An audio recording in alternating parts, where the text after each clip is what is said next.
दोस्तों, Annabelle doll के character को सबसे पहले कॉन्जरिंग में दिखाया गया था।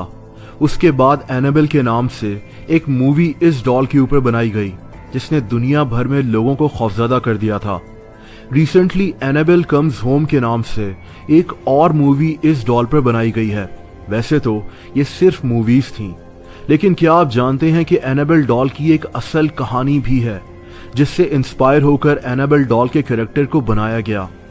लेकिन इस डॉल का नाम एनाबेल नहीं था। ये डॉल आज लॉरेंस ओकल्ट म्यूजियम में मौजूद है। ये म्यूजियम अमेरिका में है। इस म्यूजियम के मालिक एड लॉरेन और वॉरेन लॉरेन हैं। ये दो मियाँ बीवी हैं। एड की तो अब डेथ हो चुकी है, लेकिन वॉरेन जिंदा है। ये मियाँ बीवी दुनिया के मशहूर तरीन पैरानॉर्मल इन्वेस्टिगेटर्स थे, यानी ये लोग जिन्नात और अनदेखी मखलूक़ात को इन्वेस्टिगेट करते थे।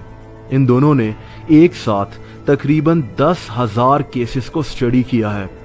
इस डॉल का केस भी इन्हीं दोनों ने इन्वेस्टिगेट किया था। कहानी कुछ यूं बताई जाती है कि 1970 में अमेरिका में एक औरत ने अपनी बेटी डॉना को इसकी बर्थडे पर एक डॉल गिफ्ट की। डॉना कोई छोटी बच्ची नहीं थी, ये एक नर्स थी जो कि एक छोटे से अपार्टमेंट में अपनी रूममेट एंजी के साथ रहती थी। डॉना को डॉल्स के साथ खेलने का बहुत शौक था और वो इस डॉल को देखकर काफी ज्यादा खुश हुई, लेकिन इसको ये नहीं पता था कि इसके साथ आगे क्या होने जा रहा है। डॉना इस डॉल को अपने तकिए के नीचे रखकर सोती थी।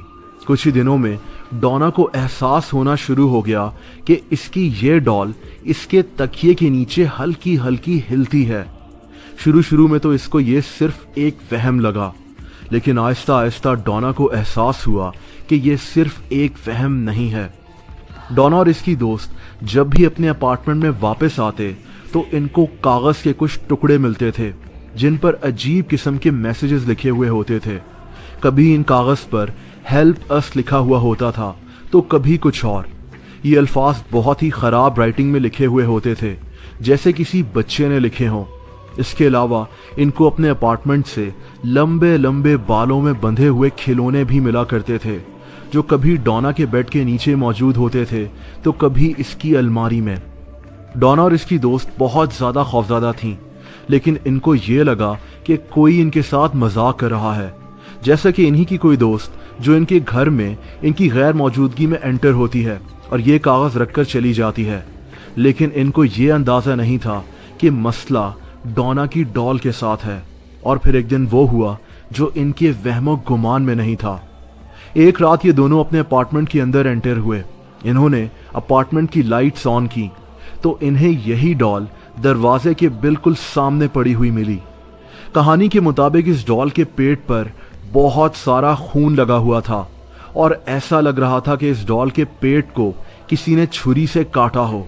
डॉना और इसकी दोस्त इंतहाई खौफज़दा हो गए थे और फौरन अपने अपार्टमेंट से बाहर चले गए। इसीलिए डॉना ने अपने फियांसे को उस रात अपने अपार्टमेंट में बुलवाने का फैसला कर लिया। ये लोग सख्त डरे हुए थे। डॉना का फियांसे इसके अपार्टमेंट में रात रहने तो आ गया, लेकिन उसी रात इनके साथ एक और वाकया हो गया। डॉना और इसके फियांसे ने इस डॉल को एक स्टोर में बंद कर दिया था, लेकिन जब ये लोग सो गए तो डॉना के फियांसे को एहसास हुआ कि वही डॉल इसकी गर्दन पर चढ़ी हुई है और इसका गला दबा रही है। ये फौरन उठा तो वहां कोई मौजूद नहीं था, लेकिन इसकी गर्दन पर निशान बने हुए थे। फिर भी इसको लगा कि इसने कोई ख्वाब देखा है। वो डॉल अभी भी स्टोर में ही मौजूद थी। खैर, अगले ही दिन डॉना ने उस वक्त के मशहूर पैरानॉर्मल इन्वेस्टिगेटर्स एड और वॉरेन लॉरेन को कांटेक्ट करने का फैसला कर लिया। एड और वॉरेन, जैसा कि मैंने आपको वीडियो के शुरू में बताया, ऐसे हजारों केसेस पर काम कर चुके थे। इन दोनों ने इस डॉल पर इन्वेस्टिगेशन करना शुरू कर दी। इन्वेस्टिगेशन में ये बात भी सामने आई कि जिस अपार्टमेंट में डॉना रहती थी उस अपार्टमेंट में एक 7 साला बच्ची का कत्ल हो चुका था, लेकिन इसका इस केस से कितना ताल्लुक था उस बात का कोई सबूत सामने नहीं आया। एड और वॉरेन लॉरेन ने इस डॉल को अपने पास रख लिया। इनके मुताबिक इस डॉल के अंदर कोई ईवल डीमन मौजूद था जो इंसानों को तंग कर रहा था। खैर, इसके बाद इन्होंने इस डॉल को अपने म्यूजियम में रखने का फैसला कर लिया, जिसका नाम वॉरेन्स ओकल्ट म्यूजियम है। ये डॉल आज भी एक शीशे के ग्लास के अंदर मौजूद है और इसको छूने की किसी को इजाजत नहीं है। यही वो डॉल थी जिससे मुतासिर होकर एनाबेल डॉल का वो खौफनाक कैरेक्टर बनाया गया था। खैर, इस कहानी की हकीकत क्या है वो तो सिर्फ अल्लाह ताला ही जानता है, लेकिन बहरहाल इसके पीछे कहानी यही है। दोस्तों, अगर आपको वीडियो पसंद आई हो तो वीडियो को लाइक करना मत भूलना।